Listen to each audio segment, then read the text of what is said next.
قرآن کریم کی ایک نہیں بلکہ 10 آیات میں اللہ نے ان صحابہ کی عظمتیں بیان کی ہیں۔ سورۃ توبہ ہے، آیت نمبر 100 ہے، والسابقون الاولون من المہاجرین والانصار والذین اتبعوہم بإحسان رضی اللہ عنہم ورضوا عنہ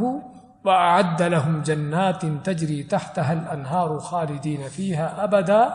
ذلک الفوز العظیم۔ اللہ فرماتا ہے کہ وہ لوگ جو اسلام میں سب سے پہلے سبقت لے جانے والے، پہل کرنے والے، اسلام قبول کرنے میں، مہاجرین ہوں جو مکہ سے ہجرت کر کے مدینہ آئے، یا مدینہ کے انصار ہوں کہ جنہوں نے آنے والے مہاجرین کو جگہ دی،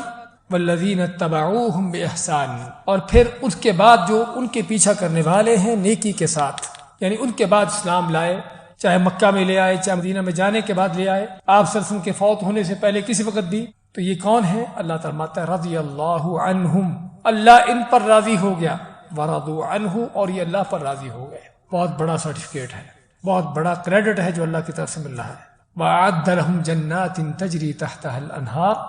اور اللہ نے ان کے لیے وہ جنتیں تیار کی ہیں کہ جن کے نیچے سے نہریں بہتی ہیں، خالدین فیہا ابدا، جن جنتوں میں ہمیشہ رہیں گے۔